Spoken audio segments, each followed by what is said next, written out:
In this interview, Chandra tells the story of her journey with Sri Dharma Mitra and shares her wisdom and perspective on Guru Bhakti and the necessity of living masters, the spiritual import of asana, karma yoga, and the history and impetus behind the North Carolina School of Yoga. Enjoy. Again, Chandra, thank you for the opportunity to speak with you today. I got the wonderful privilege of taking a class with you last night, and I enjoyed it very much. And I've also had the privilege of taking classes with Sri Dharma Mitra as well, and the greatest compliment that I can give to you is that I felt him last night through you. So, thank you. Yeah. So if you would, just start by telling a little about you and your path and how you came to yoga and how you came to meet your teacher. Oh, all right. Well,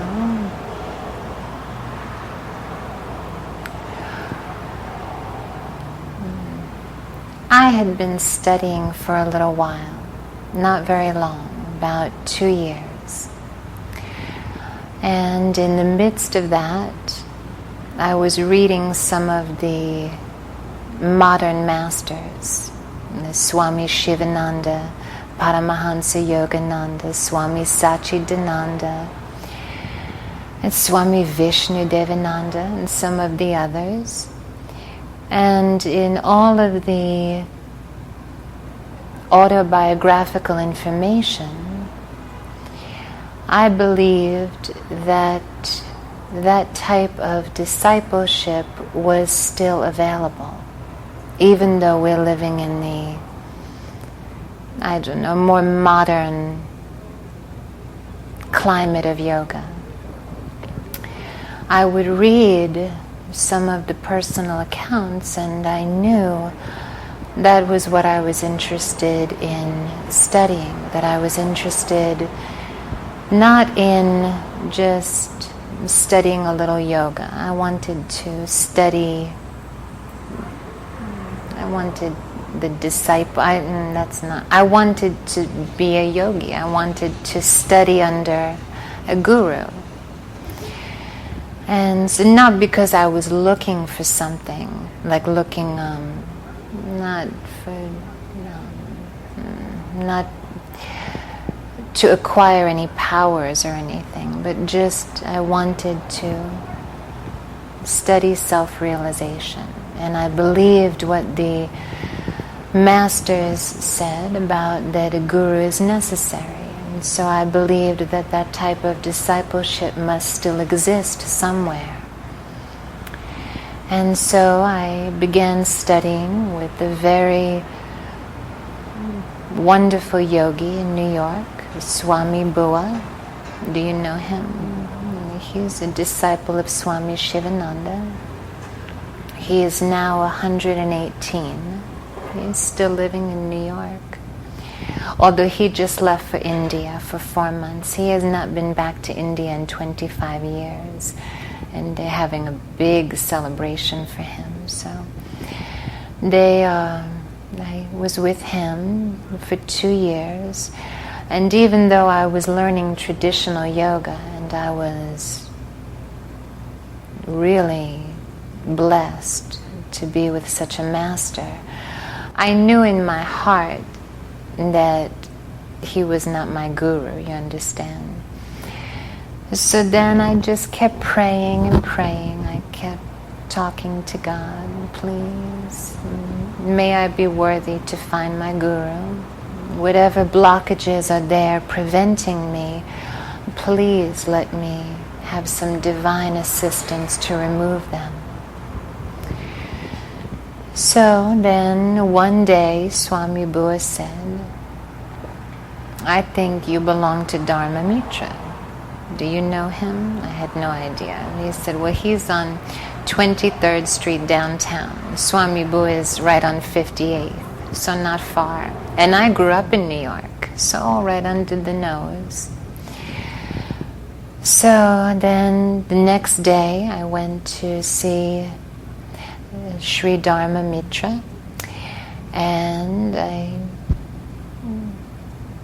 just, the moment that as I was there waiting for class to begin, I had my mat out and I was just sitting, observing everything going around, and then Dharma came up and said, "It's you."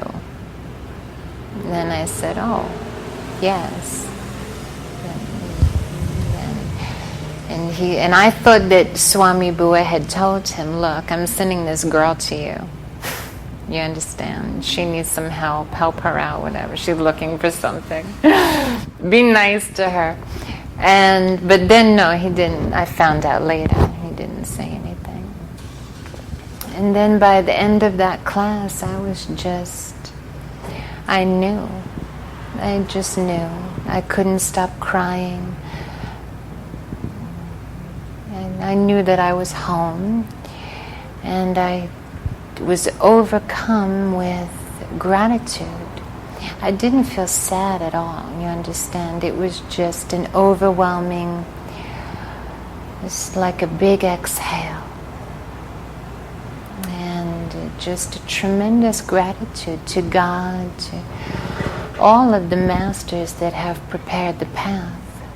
And then I had the good fortune to, for some reason, the Guru accepted me very instantly. It took a while for... He began to work with me immediately. And then I just... I don't know, everything that the scriptures say, all of the yogis say about the necessity of a preceptor is 100% true. There's no question about it. And I owe everything to my Guru, and I'm wholly indebted to him for being patient with me and imparting spiritual knowledge, and also for having the courage to tell me what nobody else would, to help to clean up some ego behavior, you understand? And so even for the scoldings and the reprimands, I always felt so grateful. For me, the Guru is, I didn't have any resistance, you understand? I never saw another teacher again. I didn't feel resistant at all. And so even I'm most grateful for I don't know why. I always say that to students. I don't understand why, what type of karma or what I did in the past that allowed me to surrender to the Guru's teachings almost instantly. Because my Guru is a traditional yogi. And even though he is renowned around the world as a phenomenal hatha yogi, that's very little in terms of our lineage, even though I like that, but you understand, and he always said that yoga is obedience to the teacher, and that you must be obedient, otherwise you're not going to go anywhere. So, I don't know. That's a little. Maybe if you have any other questions. Yeah, and also don't feel like you have to be bound by my questions as well. You know, if there's anything else that you feel like wants to come through, you know, by all means. Okay. Yeah. Guru Bhakti, here in America,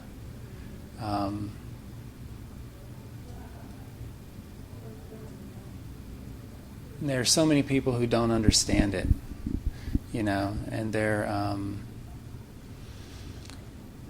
it's such a different culture than in India, where relationships with the Guru, they're so much more natural. Do you know what I'm saying? It comes so much easier. It's great to hear how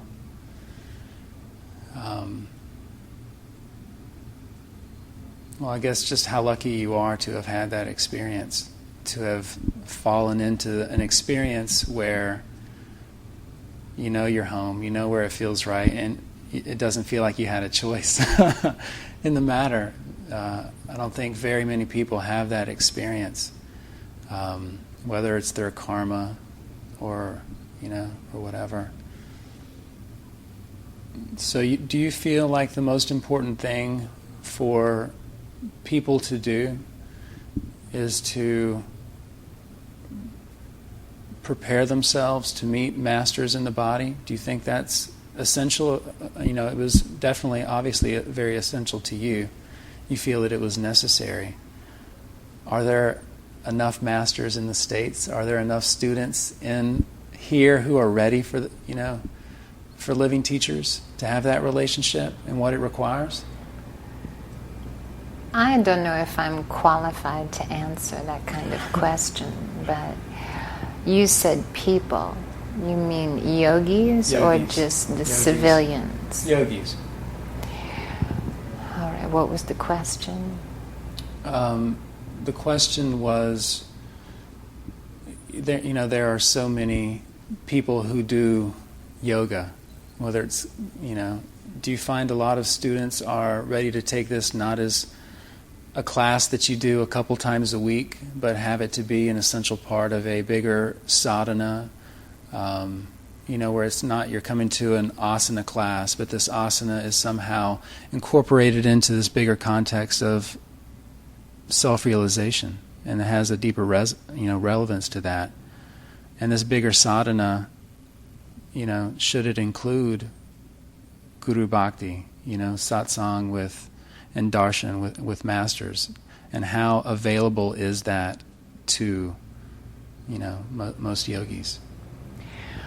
Well, it's always available.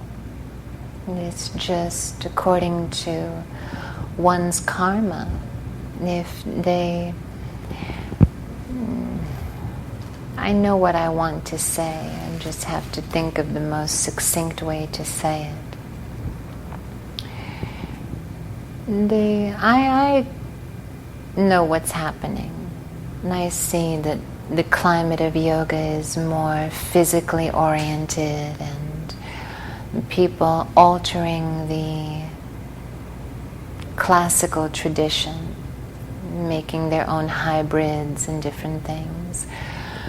But I think it's okay if people do that, as long as they're not looking for name and fame. If they are doing it because God is speaking to them, there's something really passing through, and you're not involved in the I part of that, you understand? But is a guru essential?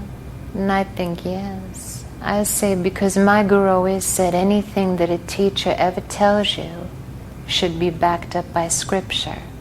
Any scripture. Anything a teacher tells you, you should be able to go to a scripture, find, all right, that's true. So I think that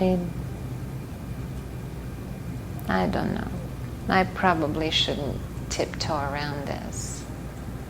I think, yes, a guru is essential, of course, because spiritual knowledge can only be imparted psychically. Spiritual knowledge can only be imparted from the guru to the disciple. That's all. You may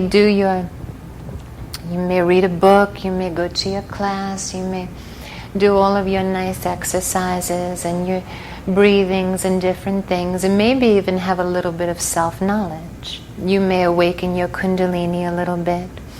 Maybe your consciousness going to go up a little bit.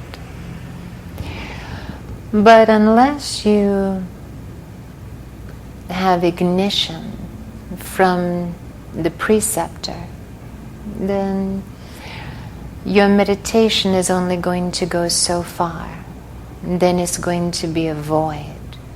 Like you desperately are looking to go a little bit farther, but not really going anywhere more than what you were able to cultivate on your own from your own spiritual tapas previously, your karmas from the past. Some people can become self-realized in a year or two of strict practice because they've been doing it for many lifetimes. But is the guru's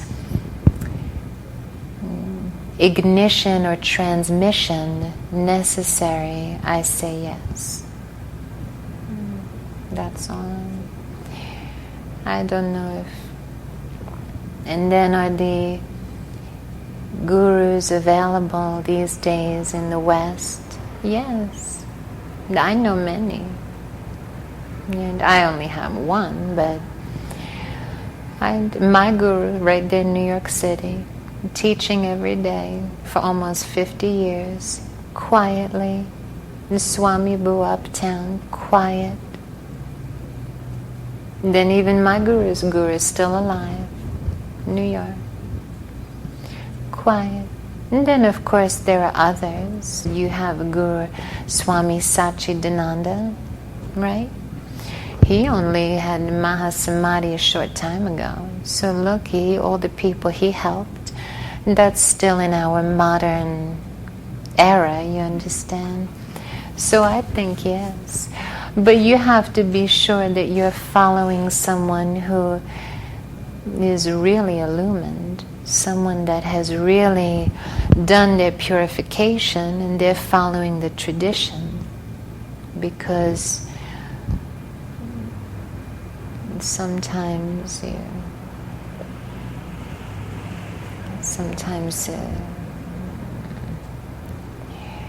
maybe they're not involved in yama and niyama, you understand? Because am I talking too much? All right. I remember my guru always said that yama and niyama yama is the first step of yoga. Without yama, there is no yoga.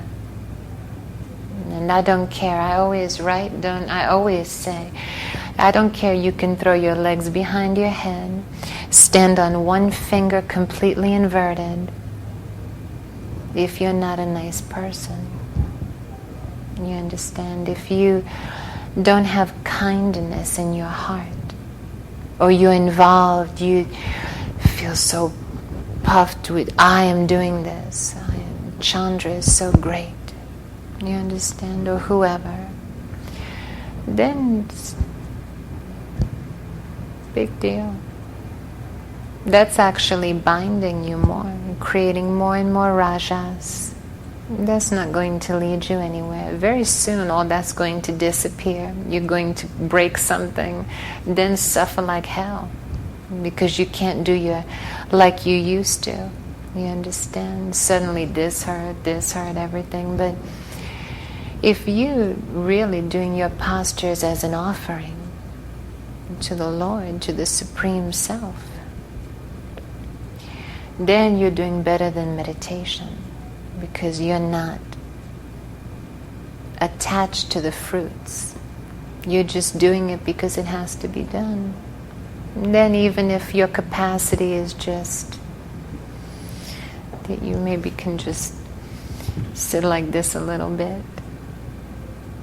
but you're so devoted, you understand? You're desperately trying to find God. You're so sincere. And then you're trying to follow yama and niyama. That's the one really doing yoga, right? So So Maybe kind give it a of to steer back into that is how do you approach asana? You know, kind of as I was hinting on before, how do you approach asana so that it is, you know, it is fitting, it is relevant to this process of self-realization, and it isn't outside of the other limbs of yoga? Well, you have to remember that the physical is very high karma to have human birth. There are billions of souls waiting for incarnation. So we are very fortunate. According to the yoga system, it is said that only in the human, because of the complexity of the nervous system, can one achieve self-realization. So we have a great opportunity here. All those lifetimes of suffering through various incarnations to finally be here. Now we have this great tool to accelerate the path of self-realization. If your psychic channels are clogged, blocked with impurities through improper living, if you're not following yama, if your diet is not too good, then your meditation is not going to go anywhere. Because to keep you safe, you understand, is to protect the student. Because even if you're doing, like some people, they can raise the kundalini, but they do it too quickly. That's when like when they say, like when people do drugs, they alter their state of consciousness before they're ready. Then they see something they're not ready for, and they flip out, jump out of a window, end up in a mental institution, because what they saw is real, but they're just not ready for it yet.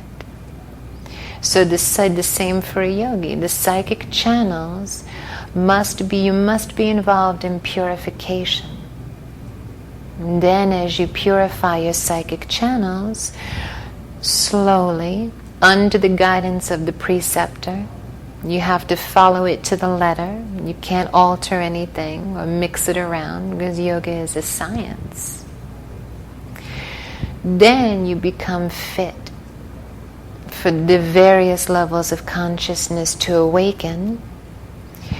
And the asanas, the postures, are a part of the purification process.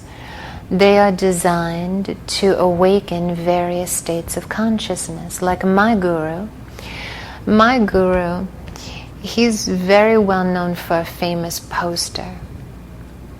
The original poster, the real one, before the new ones started popping up or whatever. The original Dharma Mitra, the 908 asana poster. When he was doing that poster, he told me, he said, Chandra, first it was an offering to the guru. But also, he wanted to have it accessible to everyone in one place, instead of having to see a few in this book, a few there, a few there. If you're really serious, you like the exercises, if you're young and you have that capacity, then they're all in one place. But most importantly, he said, you know why there were so many? Because every pose is for a particular person. Every pose is designed based on the angles of the posture, the angles that the body assumes when it's in the particular asana. Each asana has a specific consciousness inside of it. As your body slowly over time assumes the correct angles, and then you hold the posture, 5 breaths, 10 breaths, whatever, that consciousness begins to awaken inside of you. And so the warrior pose has a particular state of consciousness inside of it. The Shavasana, a specific state of consciousness. You understand? So, that's why some people, no problem, they can do Ekapada Shirsasana, the leg behind the head posture, first yoga class, because they've done it in the past. They came into this incarnation with that knowledge already there. But then maybe they try to do the handstand. They're stumbling like a beginner, you understand? Because there's something inside of that consciousness, that consciousness has not been born yet inside of them. But you keep working, very soon it's going to. So the asanas first and foremost involved in the purification process. That if you want to be able to sit for extended periods in concentration, self-reflection, the machine must be healthy. It's very difficult to sit if your knees are talking to you. Or if, even let's say for some reason you're blessed with, this doesn't bother you, but your food is not so good. Then you have all kinds of digestive issues or just cravings. Like let's say maybe you're young, 20 or something, and the effects haven't begun to show. But still you sit and the mind will not leave you alone, because all the food is you're constantly satisfying cravings and desires. You have no self-control yet. Your diet is very rajasic, perhaps. Then even though the machine may not be bothering you, you can't go anywhere, because the moment you begin to sit, you feel the effects on the mental plane. So the postures are designed to aid, and if you really like the Hatha Yoga, to accelerate the purification process so that the consciousness can lift safely.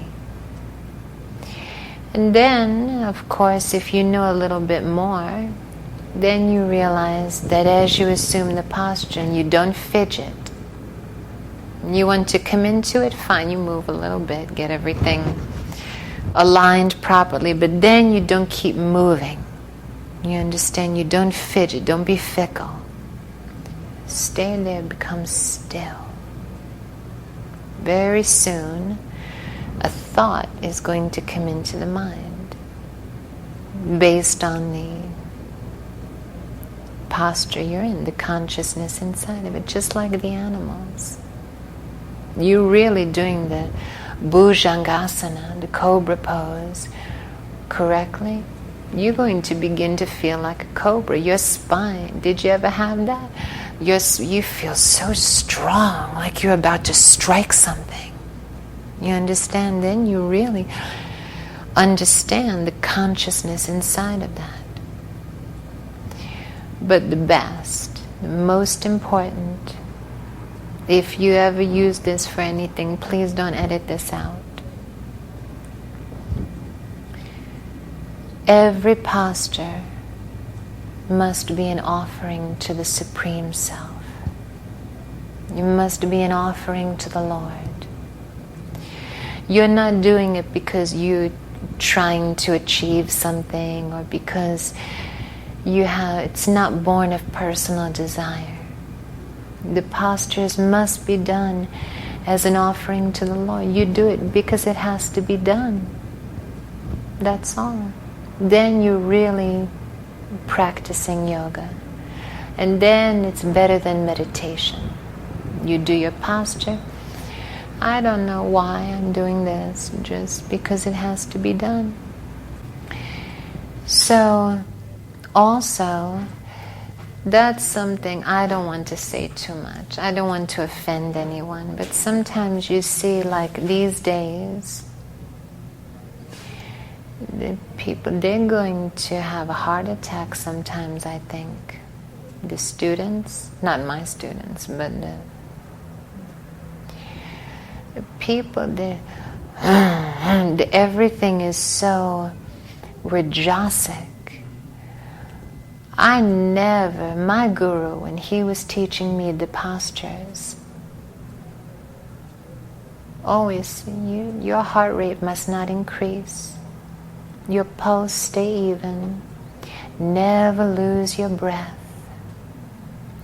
You must be fully concentrated. If you're interested in the more advanced postures, you have to build slowly. You have to be patient. You can't force the handstand before it's ready. Then you see, like the students here, they're not sweating all over the place. They're not striving, you understand? If you have determination, that's good. But it must be a determination. You're doing it to find God. You cultivate self-control and perseverance and determination for concentration on the Supreme Self. Then as you're doing the postures, you realize it's time to stop for today. Or I think I injured myself because I was I lost my concentration. I began to strive. I was personally invested in achieving something. I think that is lacking a little bit these days. But that's okay too. But I feel, I wish for everyone to feel nice and to be able to have these teachings that are so available to us through the grace of the living link of the masters, the history that they have left us, that I hope that people maybe get a little more interested in the other components of the science of yoga. But of course I understand that everybody is interested in different things based on their temperament. So it all come out right in the end. Would you tell us a little about your space here, the North Carolina School of Yoga in Raleigh? Could you tell us how that came about? What brought you here? The students built this space. They just, everybody, there's a big family here. They just come together always. If they see something has to be done, they just do it. Lots of karma yoga. So here you offer not only weekly classes, but you offer teacher trainings as well. Oh, yes. That are in this lineage of classical yoga. Yes. In the lineage of my guru, Right. Sri Dharma Mitra. And classical yoga, traditional.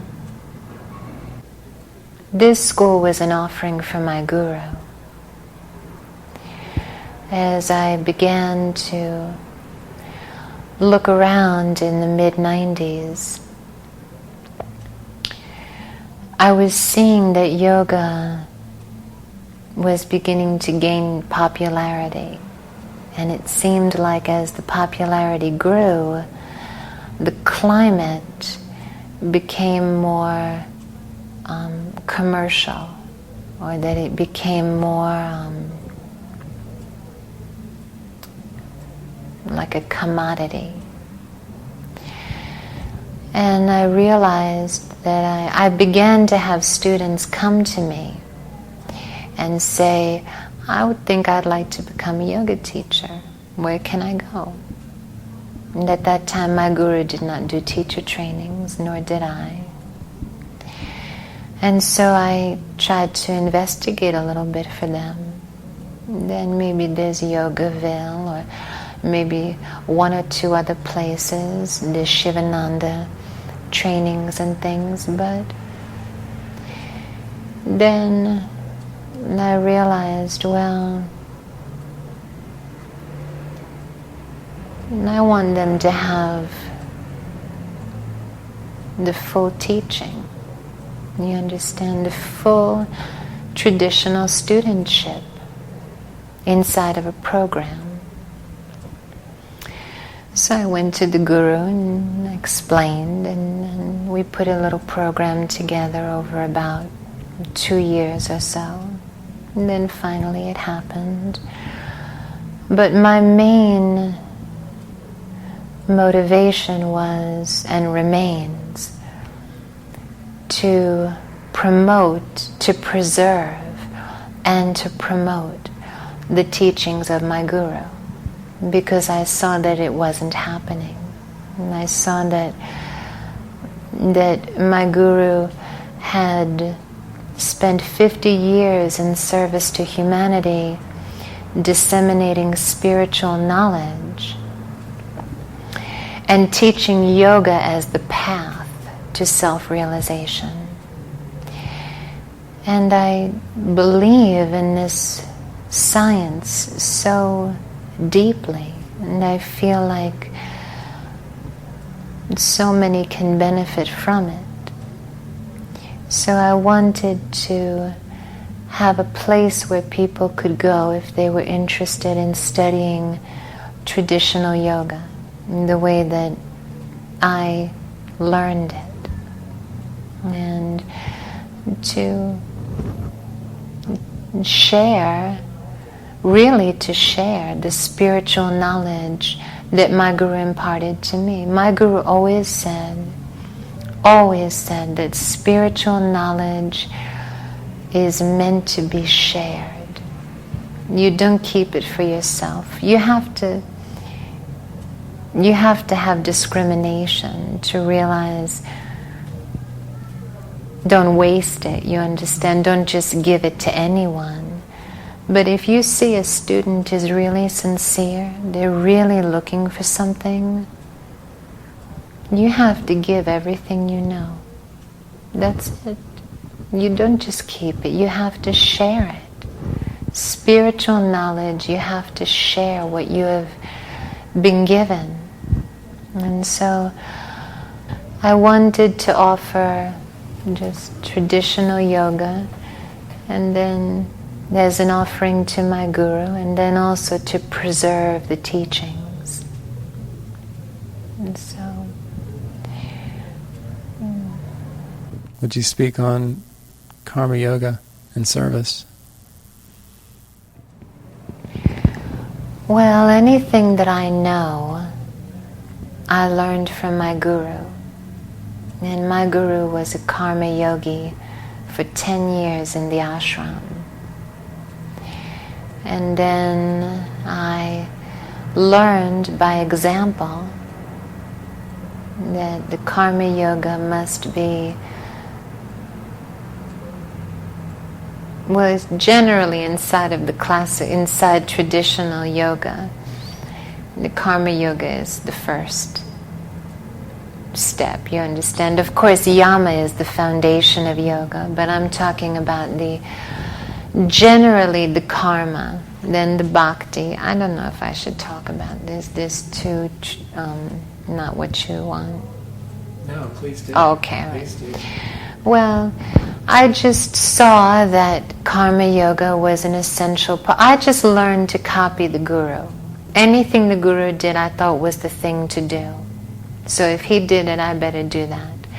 And I was very fortunate that he allowed me to.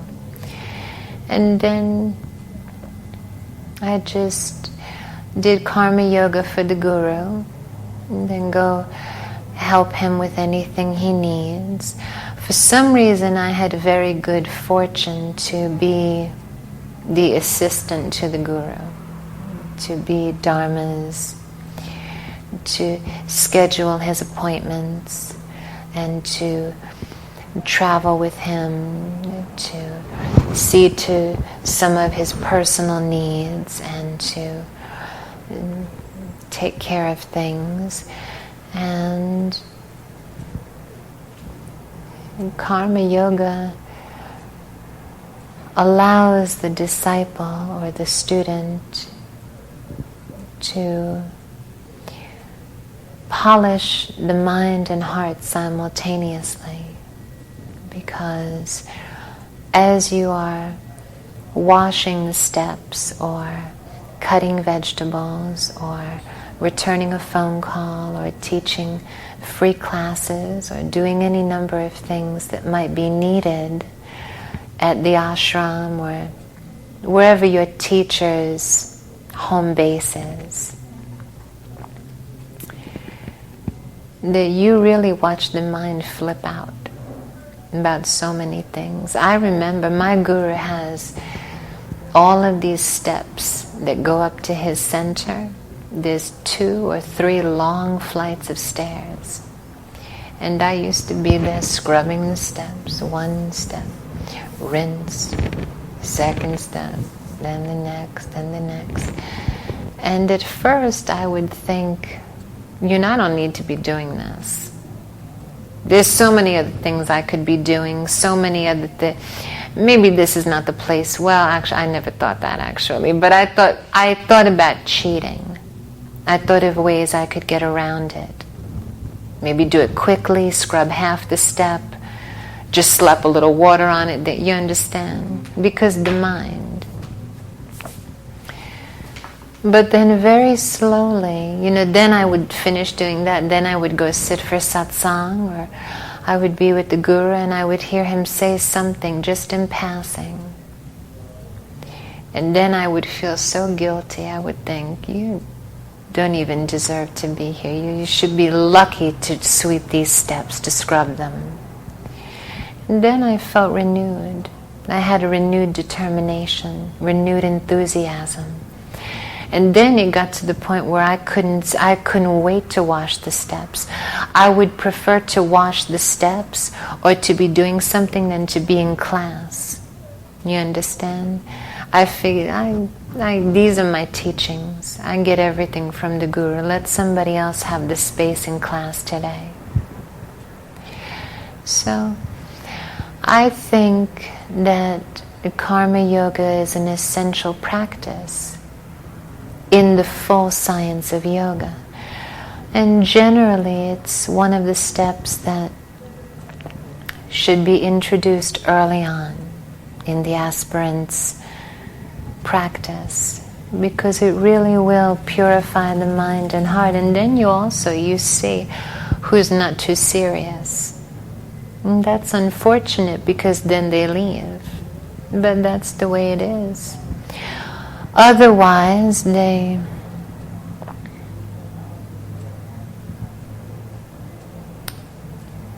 don't know, that's enough. I think karma yoga is an essential practice in the science. I feel really fortunate to have been able to come here and speak with you and take a class with you, and it does feel very refreshing to see that to see these teachings that have been passed down for so long, that they are being preserved, and it feels real and it feels genuine. So I thank you for doing that. Oh yes, I don't know how this happened. You understand? Please don't misunderstand. There are millions of others doing it as well. There's nothing special about me. I don't know how it happened, but I just feel very fortunate to be a vehicle for something to pass through. But I owe everything to my guru, and I would not know anything if it wasn't for him, if he was not constantly guiding me and sharing and imparting spiritual knowledge. So I feel very fortunate to have the opportunity to impart his teachings. And I don't know, maybe you see, there are so many serious students here. So many. There's people that come from all over. The Sabina, she's here for 3 weeks from Prague. She comes back every once in a while. There's so many people travel and different things. So when you said earlier, do I think that in the West they're ready for... I say yes. Really, from my heart, I believe that. I know not everyone has that karma or that temperament or that inclination. Some will always just be interested in the physical. And that's okay, because they'll still get some benefits. A little yoga is better than none. But everywhere I go, everywhere, every place that I go to teach, I see, right? There's people crying. Then they come the next day. I'm never going to touch meat again, Chandra. I promise. Because we talk about yama and niyama in the purification lecture. And then they see, and then I do believe that people are very hungry for more of the traditional teachings. I didn't think about that before when you asked the question, so I don't know if you can edit that in or something.